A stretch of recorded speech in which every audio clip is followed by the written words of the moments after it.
Ini adalah salah satu bentuk jihad saya agar tidak ada lagi perempuan yang dihinakan oleh dia, agar tidak ada lagi korban-korban perempuan yang direndahkan oleh dia, karena dia ini brutal loh. Bayangkan, saya baru speak up itu 2023 kemarin, hitungan beberapa minggu kemudian kurang lebih ada 2 lusin perempuan DM ke saya mengaku menjadi korban mantan suami saya. Bayangkan. Ya, ini harus jadi atensi Polres Metro Bekasi dan Pak Kapolri. Pak Prabowo harus dengar ini. Apa yang disampaikan Mbak Zeda ini nggak ditindaklanjuti, mungkin Pak Prabowo perlu ganti Kapolrinya itu. Artinya kalau ini tidak menjadi perhatian dari negara, maka ini sama dengan negara melakukan pembiaran. Negara melanggar hak asasi dari warganya sendiri. Negara membiarkan penindasan. Berarti negara menjadi penindas, dan ini tanggung jawab dari Pak Kapolri untuk segera mengeksekusi dan menindaklanjuti ini dengan sebaik-baiknya. Ya, saya pribadi sebagai orang awam melihat PW ini adalah satu bentuk perjuangan ya dari tanah air, anak bangsa yang mencoba untuk membuka kacamata baru dari orang yang tidak tahu menjadi tahu, terutama yang berurusan dengan nasab, wallahu alam. Tapi yang pasti memang saya melihat PW ini memberikan banyak pencerahan, tidak hanya untuk banyak orang tapi juga untuk saya pribadi yang awalnya begitu mengkultuskan, mensucikan satu sosok, tapi akhirnya dengan adanya tesis dari Kiai Imad, dengan adanya pengetahuan, knowledge baru dari PWI, ini membuka mata saya lebar-lebar bahwa tidak layaklah kita untuk mengkultuskan suatu kaum atau suatu sosok tanpa adanya data dan juga bukti bahwa memang dia pantas untuk dikultuskan atau disucikan. Jadi menurut saya PWI ini bisa dijadikan sebagai satu bentuk persatuan pahlawan baru ya untuk di zaman sekarang ini, di mana zaman sekarang ini adalah zaman yang makin banyak orang-orang tersesat dengan satu aliran, dan PW ini memberikan pencerahan, memberikan jalan untuk kita agar kita menemukan yang benar dan yang hak, yang batil itu seperti apa. Oke. Dari ini semua Mbak ya, dari PWI, boleh saya tanya lebih dalam lagi Mbak, pengalaman pribadi apa yang membuat Mbak sampai kalau saya ngerasanya Mbak punya pengalaman yang benar-benar sakit terhadap salah satu sosok itu. Boleh saya ini Mbak, gitu kan? Boleh diceritain kenapa sosok itu yang ini? Oh iya, jadi suami saya adalah seorang mantan suami ya. Tepatnya mantan suami saya adalah seorang yang mengaku dirinya Habib, yang notabene selama 2 tahun saya menikah dengan dia, saya mendapatkan banyak sekali kekerasan, diantaranya kekerasan seksual, kekerasan psikis mental, kekerasan ekonomi, dan lain-lain. Sampai di satu titik saya merasa bahwa apa mungkin seorang keturunan Nabi yang suci bisa berbuat begitu hina terhadap istrinya. Itu yang membuat saya bertanya-tanya, jikalau Kiai Imad atau tesis Kiai Imad ini sudah ada dari tahun 2021,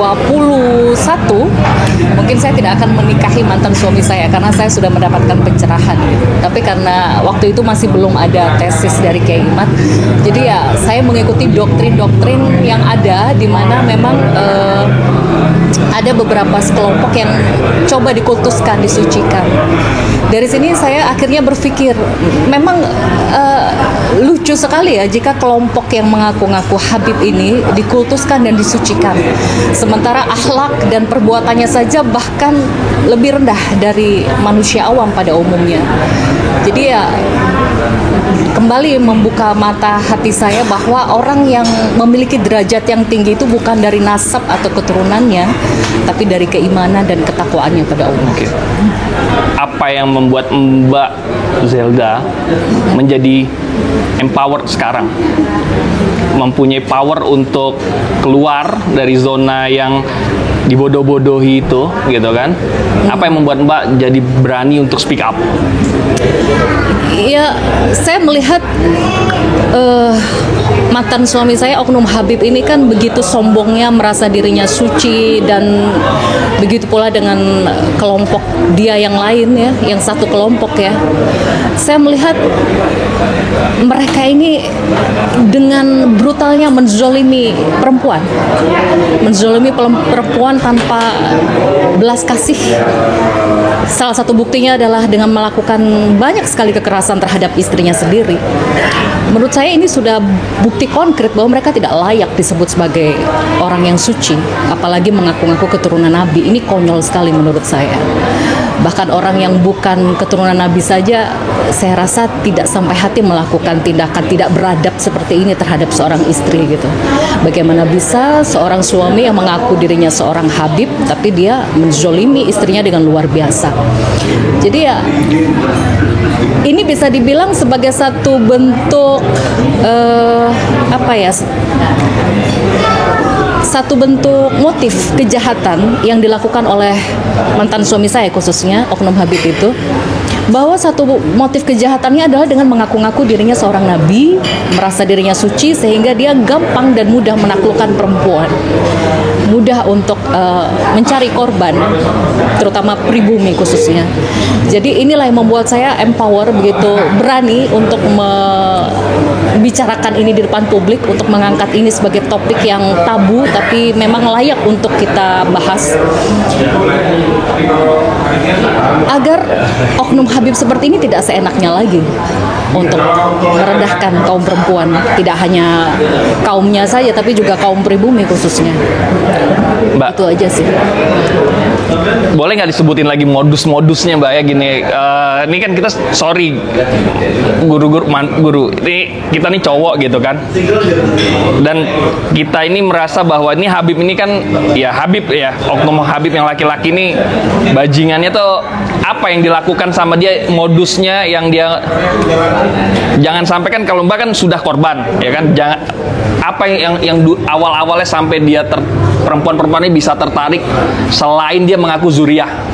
Jadi dia pengen, oh iya, pertama ya kalau saya mikirnya apa karena ganteng, apa karena apa ya, yang tahu bisa perempuan gitu kan ya, boleh kita tahu. Dan dari pengalamannya Mbak, modus-modusnya ini boleh di-sharing, Mbak?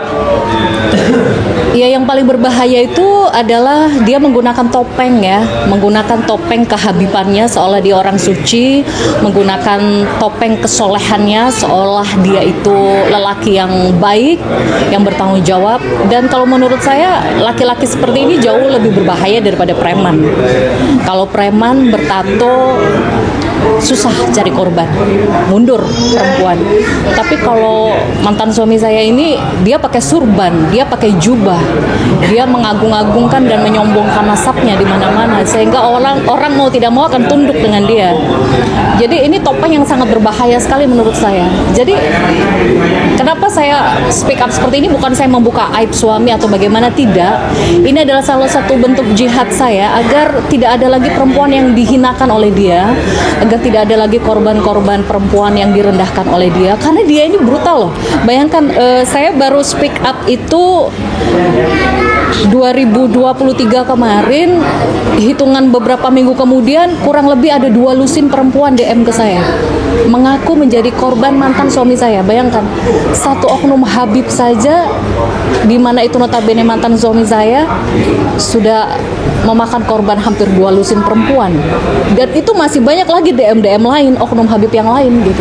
Jadi menurut saya ini fenomena yang luar biasa ya.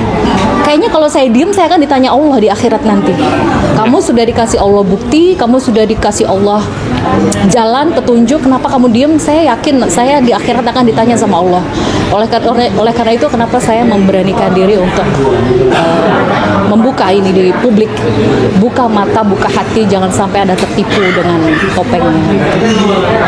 Cuman mungkin sekarang ini yang sedang menjadi ujian saya berikutnya adalah kasus kekerasan yang saya laporkan di kepolisian ini kan sudah memasuki hampir 1,5 tahun ya, tapi masih mandek di penyelidikan. Jadi pihak kepolisian saya juga tidak tahu ada apa, padahal visum kekerasan sudah ada, bukti-bukti saksi sudah ada, semua Bahkan si terlapor ini, si Oknum Habib mantan suami saya ini juga sudah diperiksa 2 kali gitu. Saya tidak tahu ada apa dengan Polres Metro Bekasi ya. Sampai sekarang masih mandat dilempar ke sana ke sini. Bahkan ini yang terbaru dilempar ke kementerian dan nggak jelas kapan ini kasus saya. Ini miris sekali sih menurut saya. Kalau ini menggantung, nanti dia akan semakin seenaknya dan dia akan berbicara di luar, saya difitnah. Saya difitnah oleh Zeda Salim. Semakin gampang dia mencari korban. Jadi ya sekarang saya coba berpasrah sama Allah aja lah. Saya sudah melakukan perjuangan yang luar biasa 1,5 tahun ini, saya udah babak belur. Bahkan saya mengungkapkan hal seperti ini di hadapan publik itu benar-benar tidak mudah. Saya mengalami kekerasan dan meminum banyak obat untuk bisa sembuh. Ya saya tetap minta doanya aja supaya Allah beri keadilan. Oh ya, jadi udah dilaporkan ke Polres Metro Bekasi dan belum ada. Ya masih dilempar ke sana ke sini gitu. Oh iya. Gantung kasusnya. Iya. Saya tidak tahu ada apa ini dengan pihak kepolisian. Ya, ini harus jadi atensi Polres Metro Bekasi dan Pak Kapolri. Pak Prabowo harus dengar ini. Apa yang disampaikan Mbak Zeda ini nggak ditindaklanjuti, mungkin Pak Prabowo perlu ganti Kapolrinya itu. Ya karena saya ngikuti apa yang disampaikan Mbak Zeda itu benar 1,5 tahun, dan ya beliau udah terlalu sering speak up di media dan tetap aja laporannya nggak diproses ya Mbak? Diproses tapi menggantung. Oh ya, menggantung gitu ya. Jadi penyelidikan belum naik. Jadi kalau penyelidikan itu namanya bukan penyidikan ya, namanya nggak dijalankan itu proses hukum. Padahal sudah 1,5 tahun ya Mbak ya. Iya, padahal sudah ada visum, sudah ada saksi-saksi gitu. Komnas Perempuan bahkan sudah. Komnas Perempuan ya juga sudah bersaksi. Terus pakai mungkin mau menyampaikan. Saya yakin kita semua punya saudari perempuan ya. Kalau ibu kita perempuan, kita punya saudara perempuan, kita punya anak juga perempuan. Artinya ini adalah suara jeritan nyata, faktual, bisa dibuktikan, dan beliau sudah speak up dengan lantangnya selama 1,5 tahun ini. Kalau sampai kemudian ini dipeti eskan atau tidak jalan atau mandek, ada apa? Pertanyaan besar ini yang bisa menjawab adalah kepolisian itu sendiri. Kepolisian pasti memiliki pimpinan. Kalau kemudian pucuk pimpinannya itu tegas, sebagaimana selama ini yang digembar-gemborkan, nah pasti apa yang menjadi berita yang viral ini, yang menjadi konsumsi publik dan menjadi perhatian bersama ini, pasti dia akan turun. Kalau sampai kemudian Pak Kapolri tidak juga mengambil tindakan atau tidak ada kebijakan yang yang secara gerak cepat, maka patut dipertanyakan kepemimpinan beliau. Maka nun sewu, Bapak Prabowo Subianto, ini rakyat Anda berjanji bahwa tidak akan pernah terjadi apa yang pada masa penjajahan, Honden and Inlander for Verboden, anjing dan pribumi dilarang masuk, pribumi dipersamakan dengan anjing. Ini ada pribumi Nusantara, dan beliau mendapatkan direct message sekitar 250 korban kalau nggak salah begitu, tidak hanya lebih 2 lusin, dan di daerah-daerah itu juga banyak sekali pelaporan, dan itu bisa dirunut beritanya di media sosial, banyak sekali. Artinya kalau ini tidak menjadi perhatian dari negara, maka ini sama dengan negara melakukan pembiaran, negara melanggar hak asasi dari warganya sendiri, negara membiarkan penindasan, berarti negara menjadi penindas, dan ini tanggung jawab dari Pak Kapolri untuk segera mengeksekusi dan menindaklanjuti ini dengan sebaik-baiknya. Mohon Bapak Presiden, mohon Bapak Kapolri, saya yakin ini akan didengar oleh panjenengan berdua. Terima kasih. Ya, saya tambahkan sedikit. Jadi intinya pihak penegak hukum yang terhormat ini sedang mempermasalahkan status pernikahan saya. Saya kecewanya di mana? Saya kecewanya mengapa pihak kepolisian, pihak kejaksaan tidak fokus pada kasus kekerasannya. Mengapa fokus pada pada status pernikahannya. Karena saya hanya menikah secara agama. Jadi mereka beralasan ini tidak bisa diproses kemungkinan besar karena hanya pernikahan siri atau agama. Ini lucu, konyol sekali menurut saya. Apakah ini berarti di luar sana mungkin ada zeda-zeda yang lain? Seorang istri yang sudah dinikahi sah secara agama dengan rukun yang sah, kemudian dia mengalami kekerasan, dia tidak bisa mendapat keadilan. Ini konyol menurut saya. Kita ini menikah di hadapan Allah dengan saksi yang sah, dengan rukun-rukun yang sah, tapi pada saat mendapatkan kekerasan kita tidak dilindungi. Yang sedang kita tuntut sekarang ini kan bukan uang, bukan harta, bukan gonogini. Kita sedang menuntut keadilan. Kita mengalami banyak kekerasan loh. Kita meminta perlindungan ke siapa kalau bukan ke negara? Jadi ini lucu sekali menurut saya. Kalau yang dipermasalahkan adalah status pernikahannya, padahal hasil visum sudah ada, saksi-saksi sudah diperiksa, bahkan lembaga negara Komnas Anti Kekerasan Terhadap Perempuan sudah bersaksi membela saya. Apalagi gitu loh yang kurang. Ada apa dengan pihak kepolisian dan pihak kejaksaan? Saya berteriak ini, hati saya menjerit, tolonglah. Ini bisa menjadi contoh. Ini akan menjadi cermin untuk kasus-kasus yang ada di Indonesia yang lain. Di luar sana banyak loh seorang istri yang dinikahi secara siri, secara agama, dia digebukin, dia mendapatkan begitu banyak kekerasan. Lantas kita tidak bisa melindungi seorang istri itu hanya karena status pernikahannya secara siri agama. Ini lucu dan konyol sekali menurut saya. Jadi saya memohon kepada pihak penegak hukum agar sudahlah, tidak usah mempermasalahkan status pernikahan saya. Toh saya dan juga mantan suami saya sudah mengaku ada pernikahan. Mantan suami saya itu Gus, si Habib Aja itu sudah mengakui saya istrinya, sudah mengakui menikahi saya secara agama dengan saksi-saksi yang ada gitu. Dan itu sudah di BAP secara resmi di kepolisian. Lantas kenapa pihak kepolisian masih mempertanyakan status pernikahan? Itu kan lucu gitu.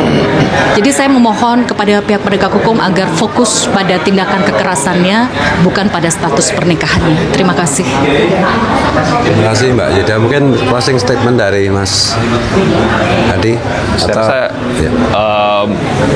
Kalau dari saya sebagai dari pihak laki-laki mewakili ini semua, bahwa kita tidak ingin ada perempuan, adik, istri, anak-anak kita gitu, ibu-ibu kita diperlakukan biadab seperti ini. Bahwa yang saya tahu adalah tugas dari seorang laki-laki itu adalah bertanggung jawab sebagai pemimpin. Apapun yang sudah dilakukan, ya dia harus bertanggung jawab terhadap hukum Tuhan dan bertanggung jawab terhadap hukum pidana yang ada di Indonesia. Mana lagi dia melakukan atas nama penistaan agama. Sebagai umat Islam, habiskan orang ini, habiskan bangsa ini, habiskan bangsa klan Yaman yang menipu umat Rasulullah. Sebagai satu contoh bahwa ya ada zelda-zelda lain yang belum terungkap dan belum diungkap dan tidak mau mengungkap. Tapi kalau kita tidak speak up dan tidak berbicara, akan banyak lagi bangsa kita sendiri, bangsa pribumi yang akan disikat. Jadi mohon pemerintah, mohon Kementerian Perlindungan Perempuan dan Anak untuk membantu. Mohon Kapolri, mohon Pak Presiden membantu pada kasus ini. Ungkap bahwa kejahatan harus dihancurkan sampai ke titik terendah, terhabisnya. Sekian. Terima kasih Mbak Zelda atas waktunya dan sharingnya. Moga-moga dengan pertemuan kali ini ada progres Mbak gitu. Jadi kita berharap, kita berdoa bersama-sama berkahnya momen ini adalah ada progres Mbak. Terima kasih. Wassalamualaikum warahmatullahi wabarakatuh. Waalaikumsalam warahmatullahi wabarakatuh.